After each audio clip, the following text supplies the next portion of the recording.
Senhor Presidente, senhoras e senhores deputados, a notícia atingiu-me com a eficácia de um tiro à queima-roupa. Na segunda-feira, quando esperava o telefonema de uma enfermeira a marcar a data da segunda tentativa de inseminação, quem me ligou foi o meu médico, a dizer que afinal o tratamento não podia continuar. Chorei desalmadamente como se não houvesse amanhã. Já andava com níveis de ansiedade altos porque o processo é em si mesmo muito melindroso, psicologicamente e por mais fortes que sejamos em termos emocionais. Tinha gasto 900 euros na primeira tentativa que não resultou e para esta segunda tentativa já ia em 400 entre ecografias e injeções de estimulação hormonal. Mas o pior é que daqui a 5 ou 6 meses o meu corpo já não responderá da mesma forma. E o meu maior receio, é que o problema fique agora metido numa gaveta sem solução à vista. Quando no final de agosto iniciei o processo, e filo no privado porque as listas de espera pública são de tal modo desesperantes e intermináveis que não são alternativa para alguém, nada me fazia duvidar da normalidade da aplicação da lei. Quem poderia esperar que 2 anos após a sua vigência desta lei, a vida de tantas pessoas seria colocada em suspenso? Senhor Presidente, senhoras e senhores deputados, esta é a história de vida de uma mulher, uma das que decidiu falar abertamente, à beira de completar 37 anos e uma das milhares de pessoas que foi afetada pela orientação de suspensão dos tratamentos dada no passado mês de abril pelo Conselho Nacional da PMA aos cerca de 30 centros do país onde estes métodos são efetuados. Esta é uma mulher que faz parte do grupo silencioso, um grupo de milhares de portugueses e portuguesas que não se vem manifestar para a frente do Parlamento nem para a porta do Tribunal Constitucional.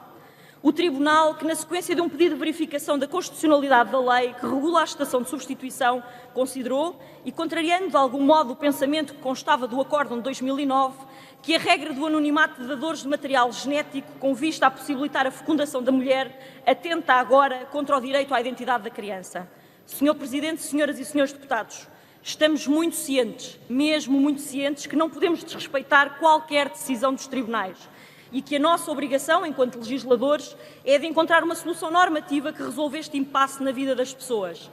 Mas a matéria que debatemos não se compadece com a imposição de valores de modo autoritário, mas de os propor na autonomia de pensamento de cada ser humano e em conformidade com as disposições legais que regulamentam o exercício da nossa cidadania. Razão pela qual o Grupo Parlamentar do PSD decidiu apresentar a iniciativa que ora debatemos e cujo único objetivo continua a ser o de tão só continuar a contribuir para a resolução dos problemas de infertilidade ou esterilidade de milhares de casais que não conseguem ver satisfeito o seu legítimo anseio a ter filhos biológicos e de assegurar uma descendência. As famílias, as crianças, as pessoas devem estar no centro da ação política e é isto mesmo que nós pretendemos fazer com este diploma. Deixar bem claro que nunca abdicaremos de respeitar a dignidade e a identidade do ser humano em todas as suas acessões e em todas as suas fases de desenvolvimento. Por isso, saudamos os contributos dos grupos parlamentares, de todos os que quiseram participar neste debate com medidas concretas e que abertamente assumem posições, não recomendam apenas, para tentar encontrar uma solução adequada a resolver este problema. E a dimensão deste problema pode facilmente ser compreendida se tivermos presente que em Portugal todos os anos nascem cerca de 2.500 crianças como resultado do uso das técnicas de PMA disponíveis, um número já significativo e que, de um modo geral, vem registrando uma ligeira tendência crescente nos últimos anos. Assim, o Grupo Parlamentar do PSD vem propor ao Parlamento que aprove o regime de acesso à informação sobre a identidade civil dos dadores no âmbito destes processos de PMA. E os nossos objetivos com a apresentação deste diploma são fundamentalmente 2. Em primeiro lugar, o de regular os termos em que os interessados, nascidos através das técnicas de PMA, poderão aceder às informações necessárias ao conhecimento das suas origens. Em segundo lugar, a criação de um regime transitório de garantia da confidencialidade da identidade civil do dador, no contexto já referido pelo Acórdão 225 do Tribunal Constitucional. Assim, reconhece que as pessoas nascidas em consequência destes processos de PMA, com recurso a dávidas de gametas ou embriões, desde que possuam idade igual ou superior a 18 anos, passam a ter o direito a obter, junto do Conselho Nacional da PMA, informação sobre a identidade civil do doador. Por outro lado, igualmente se passa a reconhecer a estas pessoas o direito a obter, junto dos centros de PMA, nos quais os tratamentos ou procedimentos forem realizados, as informações de natureza genética que lhe digam respeito, excluindo a identificação do dador. No que se refere ao regime transitório que o Acórdão do Tribunal Constitucional tornou inevitável, dado a regra do não anonimato, que agora se impõe, entende o PSD que devem ser salvaguardadas as situações em que tenha já ocorrido a dávida de gametas ou a produção de embriões e esse material genético já tenha sido utilizado ou não o tendo sido ainda, o venha a ser num prazo de 1 ano, no caso dos gametas, de 5 anos, no caso dos embriões. E isto é quanto à solução legislativa estritamente considerada.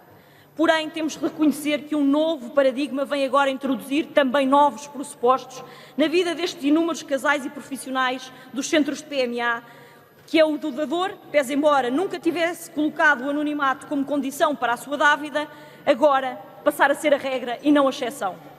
E, em matérias de doações de material genético, as coisas não são tão simples como por vezes parecem. Em 2015, mais de 300 crianças nasceram em Portugal como resultado de tratamentos efetuados com material doado. Mas será que os milhares de doadores anónimos que estavam protegidos pelo sigilo vão agora e de forma tão altruísta continuar a doar as suas células? Parece que não, senhoras e senhores deputados. Pois, de acordo com o Ministério da Saúde, atualmente existem 161 pedidos de ovócitos no Banco Público de Gametas e a lista de espera quase que duplicou desde o início deste ano, tendo havido também uma enorme redução na afluência dos dadores masculinos e encontrando-se o banco, neste momento, a responder a pedidos entrados em fevereiro de 2017. E esta é a grande questão que importa a este debate. E permitam-me que o afirme perentoriamente, senhoras e senhores deputados, está mesmo para além dele. Com efeito, o acórdão do Tribunal Constitucional veio considerar inconstitucional a obrigação de um sigilo absoluto relativamente às pessoas nascidas em consequência destes processos, com recurso à dávida de gametas ou embriões, sobre o recurso a tais processos e também sobre a identidade dos participantes nos mesmos como dadores.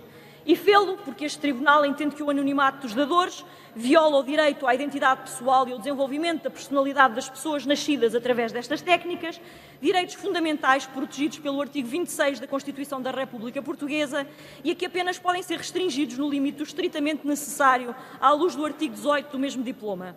É, pois, à luz deste entendimento que devemos aquilatar os direitos em presença, desde logo no que se refere à informação sobre a identidade civil do dador. Aí é muito claro que apenas pode ter direito a essa informação a própria pessoa nascida através das técnicas de PMA. Acedendo legitimamente a essa informação, natural é que a pessoa em questão possa dar-lhe o uso que as relações do domínio social lhe permitam. Dito de outro modo, pode com certeza a pessoa nascida com gametas doados contactar o dador, evidentemente nos limites em que este lhe o permita. Já um outro uso dessa informação, qual seja o divulgar a identidade do dador a terceiros, é uma questão bem mais melindrosa, que também pode envolver, já não o anonimato, mas um certo direito de reserva que o dador também não deve deixar de poder reivindicar para si próprio. Naturalmente, repito, não pode ser ignorado o facto de que no futuro o dador não poderá nunca exigir o anonimato como condição para a sua dávida. E é à luz deste novo paradigma que deve ser contextualizada a eventual relação que possa vir estabelecer-se entre a pessoa nascida através das técnicas de PMA e aquelas que procederam às dávidas de material genético que tornaram possível a vida daquela. Este é um dado que não pode nem deve ser ignorado, já que o mesmo, a não ser invertido, poderá comprometer seriamente o contributo que a PMA pode e deve dar ao tão necessário aumento da natalidade no nosso país. Mais do que regras jurídicas importantíssimas, é certo, aquilo que deve preocupar os portugueses é saber como é que o país poderá ultrapassar o baixo índice sintético de fecundidade que há décadas se verifica em Portugal, 1,4 filhos por mulher em idade fértil e que é um dos mais baixos da Europa.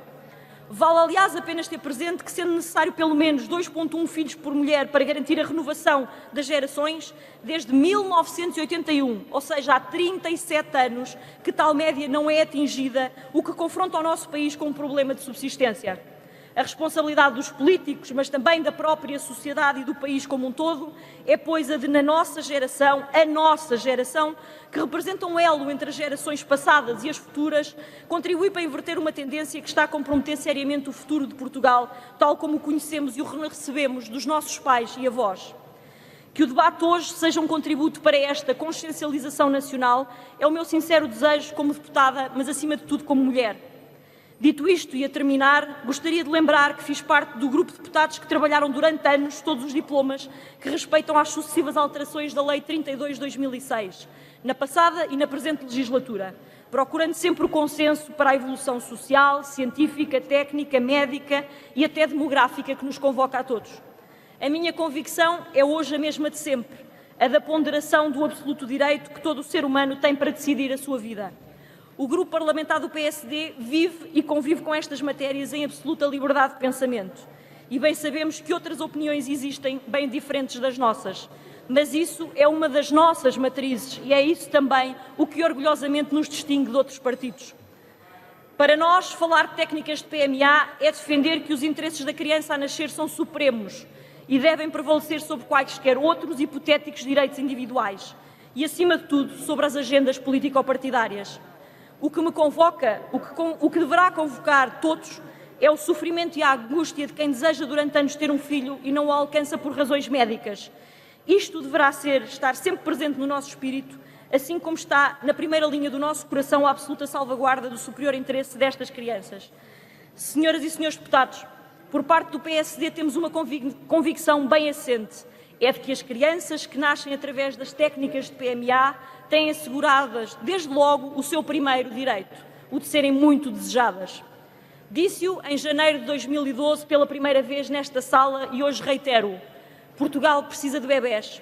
O nosso país está a definhar em termos demográficos e há centenas de casais a querer ter um filho, à espera de um filho durante anos e com muito amor para lhes dar. Senhor Presidente, senhoras e senhores deputados, a infertilidade não é uma fatalidade, mas infelizmente para muitas mulheres esta é uma corrida contra o tempo, disse.